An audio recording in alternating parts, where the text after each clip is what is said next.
Hello दोस्तों, नमस्कार। मैं आपका एक बार फिर से तहे दिल से आपका स्वागत करता हूं अपने यूट्यूब चैनल कंपटीशन हब 2.0 में। आज हम हमने पिछली दो वीडियो में पढ़ा था भूगोल एक विषय के रूप में, इसका पार्ट नंबर 3 होने वाला है।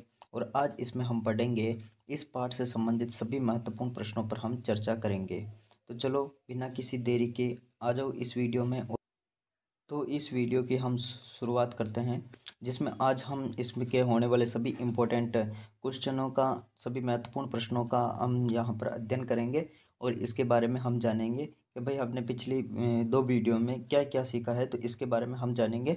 तो इसमें मैंने वस्तुनिष्ठ, अति लघुतरात्मक, लघुतरात्मक तक के प्रश्न लिए हैं। वस्तुनिष्ठ प्रश्न के लिए आप सभी के लिए मैंने 5 सेकंड का टाइम रखा है। तो उस 5 सेकंड के अंदर आपको आंसर देना है, वरना उसके बाद में आप स्किप भी कर सकते हैं, उसको कोई दिक्कत वाली बात नहीं है। पर आपको होती कोशिश तो सब क्वेश्चनों के आपको उत्तर देने हैं। तो चलो शुरू करते हैं बिना किसी देरी के। तो आज की अपनी होने वाली है यह वीडियो बहुत ही महत्वपूर्ण होने वाली है कक्षा 11 के लिए। ये अपना पार्ट फर्स्ट, जो चैप्टर फर्स्ट था, ये अपना कंप्लीट हो जाएगा। शेष बाकी सभी दोनों वीडियो की डिस्क्रिप्शन में मैं आपको लिंक दे दूंगा, तो आप वहाँ पर जाकर के मेरी दोनों वीडियो देख सकते हैं। तो चलो शुरू करते हैं बिना किसी देरी के इस वीडियो को। तो चलो शुरू करते हैं।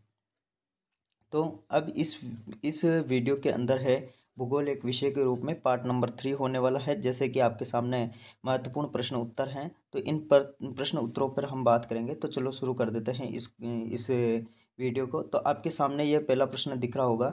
मैं इसको थोड़ा ऊपर ले लेता हूँ ताकि आपको अच्छी तरीके से पहला प्रश्न दिख जाए। तो यहाँ पर शुरू कर देते हैं इस पहले प्रश्न को। पहला प्रश्न दे रखा है, भौतिक भूगोल की शाखा जिसमें तापमान, वायुदाब, पवन की दिशा एवं गति, आर्द्रता, वायु राशियाँ, विक्षोभ आदि का अध्ययन किया जाता है, वह है। मतलब इसके बारे में आपको बताना है। जैसे यहाँ पर अपने को 4 ऑप्शन दे रखा है, जैसे खगोलीय भूगोल, समुद्र विज्ञान, फिर अपना स है मृदा भूगोल, और द है अपना जलवायु भूगोल। तो इनमें से कौन सा आएगा, तो आपको बताना है, गेस करना है। आपका समय शुरू होता है अब। चलो, आपका समय हुआ समाप्त। इसका सही उत्तर होता है जलवायु भूगोल। जलवायु भूगोल, अब मैं इसकी थोड़ी व्याख्या कर देता हूँ। इसका भूगोल किस कारण से होगा।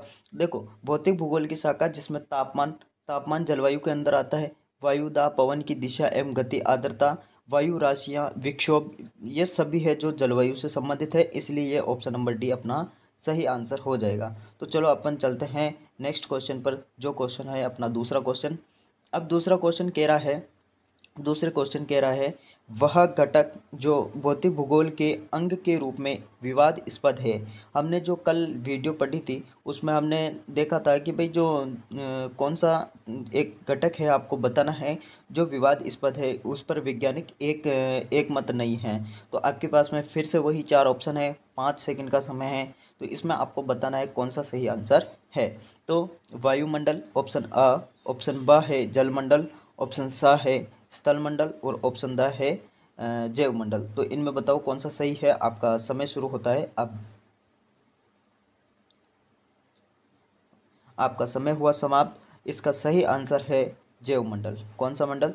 जैवमंडल इसका सही जवाब है। जैवमंडल, स्थलमंडल, जलमंडल और वायुमंडल, इन तीनों का जो सम्मिलित रूप है, इसी को हम क्या कहते हैं?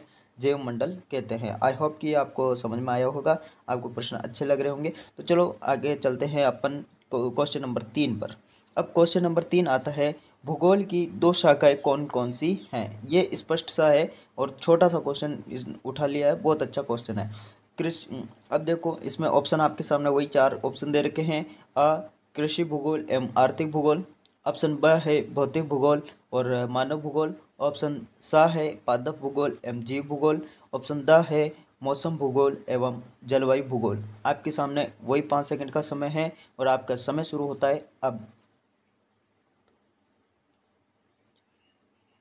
आपका समय हुआ समाप्त। इस क्वेश्चन का सही आंसर है भौतिक भूगोल एवं मानव भूगोल। तो अब इसके बारे में हम थोड़ा समझ लेते हैं। हमने जो पिछली वीडियो पढ़ी थी, जिसमें भूगोल की हमने शाखाएं देखी थी, तो भूगोल की हमने 2 शाखाओं का वर्णन किया है।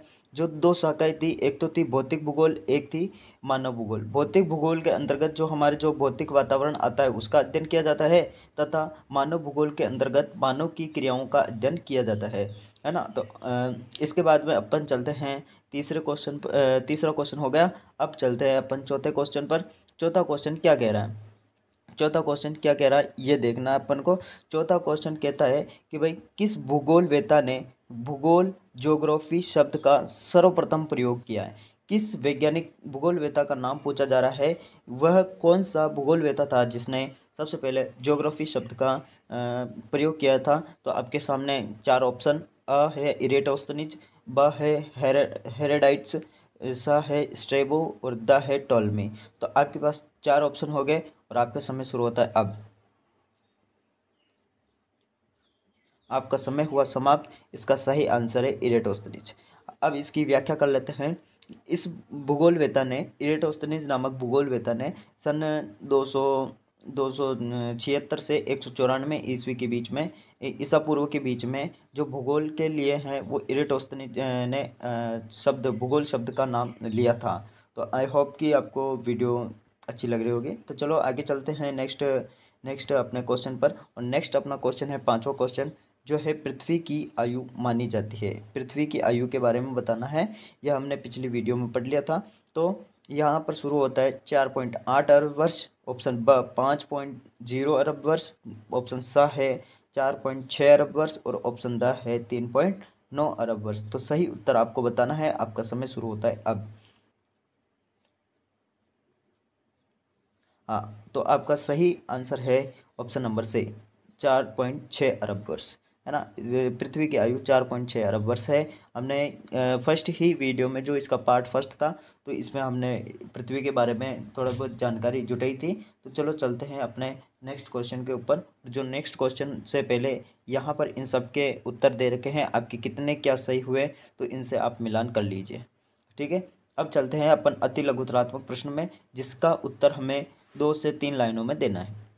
तो अति लघुतरात्मक जो प्रश्न है वो प्रश्न है, जैसे देखो यहाँ पर हम समझा देते हैं कि ब्रह्मांड, ब्रह्मांड माने यूनिवर्स से क्या तात्पर्य है? असंख्य आकाश गंगाओं, इसका उत्तर है असंख्य आकाश गंगाओं, धूल कणों व गैस के बादलों से बने समूह को क्या कहते हैं? ब्रह्मांड कहते हैं। और इसकी कोई दूरी निश्चित नहीं है, ये अनंत तक फैला हुआ है ना। जिसको मापा नहीं जा सकता, जिसको देखा नहीं जा सकता, बहुत अनंत तक फैला हुआ है, उसको ब्रह्मांड हम कहते हैं। चलो नेक्स्ट क्वेश्चन देख लेते हैं अब साथ में।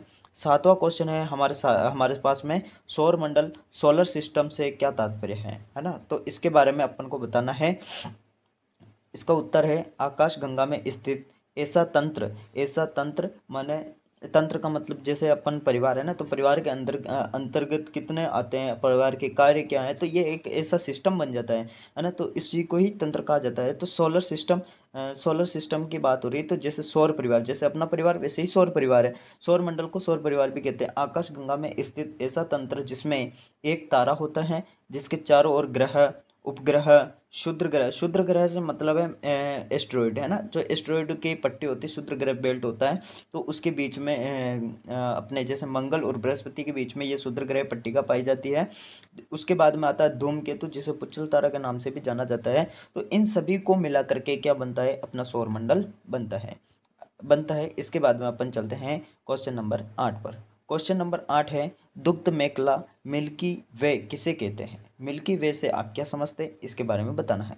ब्रह्मांड में फैली आकाश गंगाओं को मिल्की वे के नाम से जाना जाता है। ब्रह्मांड में फैली आकाश गंगाओं को किसके नाम से? मिल्की वे के नाम से जाना जाता है, जिन्हें दुग्ध मेखला भी कहा जाता है। तो अब बताओ, जो अपनी आकाश गंगा है उसका नाम क्या है?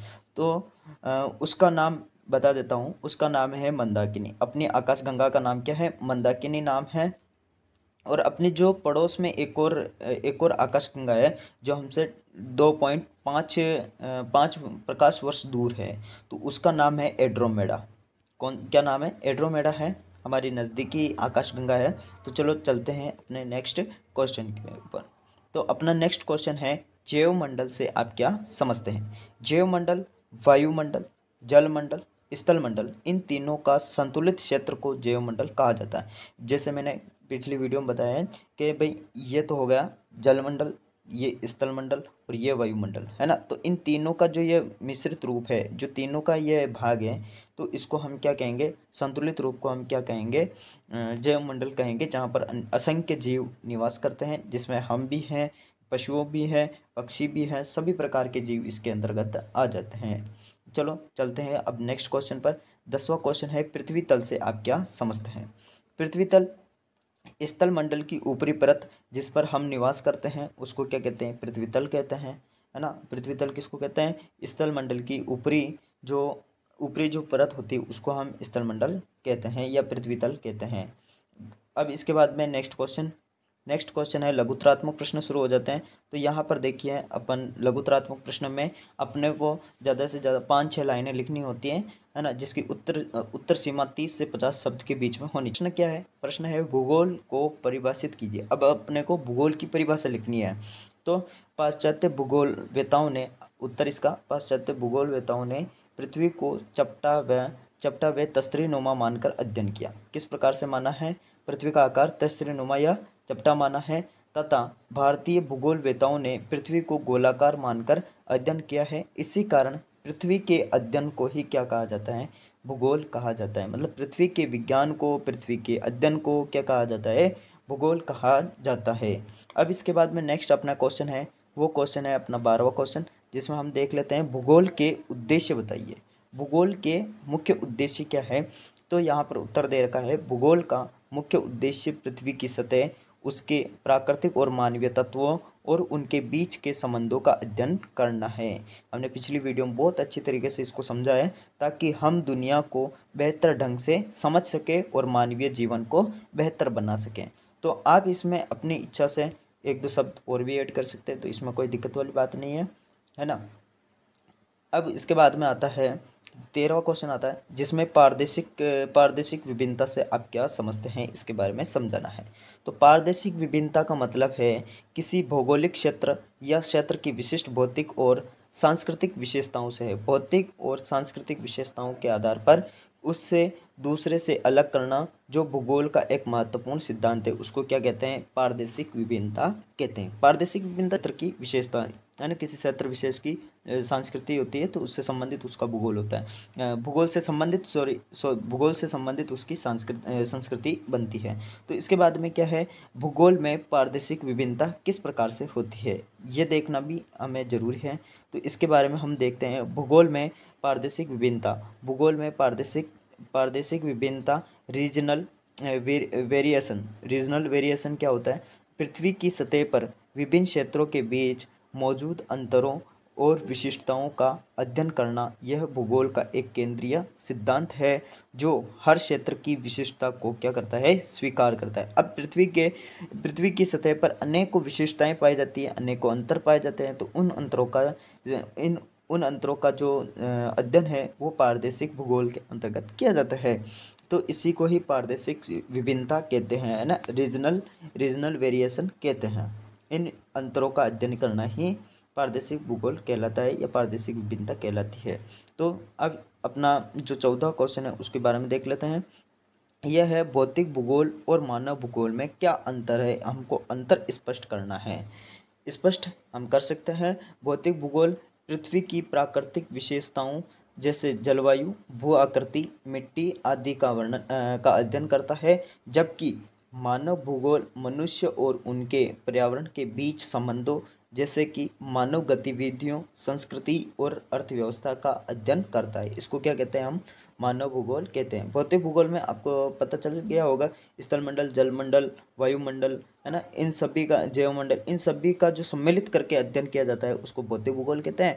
और मानव जो अपन है वो क्या क्या प्रतिक्रियाएं करते हैं, क्या क्या क्रियाएं करते हैं, तो उन सभी का जो मानवीय संबंध है उनका अध्ययन करना किसके अंतर्गत आता है, मानव भूगोल के अंतर्गत आता है।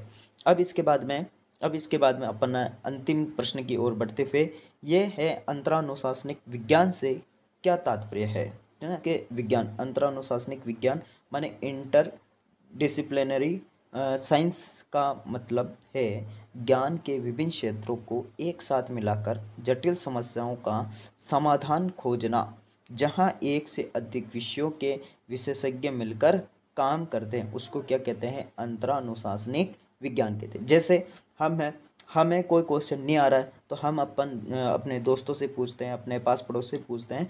तो ये जो खोजबीन कर जो हम समाधान, उस समस्या का समाधान करते हैं, उसे ही हम क्या कहते हैं, अंतरा अनुशासनिक विज्ञान कहते हैं, मतलब इंटर डिसिप्लिनरी साइंस कहते हैं। तो अब इसके बारे में और भी थोड़ी जानकारी जुटा ली जाए तो अब है विभिन्न विभिन्न विषयों से समन्वय। इसका विभिन्न विषयों से क्या क्या समन्वय है वो देखते हैं। अंतरानुशासनिक विज्ञान में विभिन्न विषयों जैसे कि विज्ञान, प्रौद्योगिकी, इंजीनियरिंग, गणित, सामाजिक विज्ञान, कला और मानविकी आदि को एक साथ लाया जाता है और एक साथ इनका अध्ययन किया जाता है। जैसे ही भूगोल में सभी विज्ञान को, सभी सभी विषयों को एक साथ इंटीग्रेटेड माने एकीकृत कर करके इसका अध्ययन किया जाता है, उनका समाधान निकाला जाता है। तो इसको क्या कहते हैं हम, अंतरानुशासनिक अंतरानुशासनिक अंतरानुशासनिक विज्ञान कहते हैं। आई होप कि ये वीडियो आपको बहुत पसंद आई होगी। अगर आपको ये वीडियो अच्छी लगी हो तो अपने दोस्तों के साथ में शेयर करें और इसमें कमेंट करें आपको वीडियो किस प्रकार की लग रही है, इसमें क्या सुधार की आवश्यकता है, ताकि मैं इसमें और भी सुधार कर सकता हूँ, और भी सुधार कर सकूँ और आपके लिए बेहतर से बेहतर कंटेंट आपके सामने प्रस्तुत करके आपकी तैयारी को एक अच्छी दिशा दे सकूँ। इसी शुभकामनाओं के साथ अपन कल पढ़ेंगे अपना सेकंड चैप्टर जो होगा पृथ्वी एक ग्रह के रूप में। तो हम पृथ्वी के बारे में हम पता लगाएंगे, उनके बारे में समझेंगे, किस प्रकार से पृथ्वी का निर्माण हुआ, किस प्रकार हम मनुष्य का उद्भव हुआ, किस प्रकार से मनुष्यों की पृथ्वी की गतियाँ होती है। तो ये सभी चैप्टर हम पढ़ेंगे। तो भूगोल अभी तो शुरू किया है, अभी तो बहुत बाकी है। तो अब इस पे आप सभी का धन्यवाद। आपने जो अपना कीमती समय दिया है उसके लिए धन्यवाद। जय हिंद, जय भारत।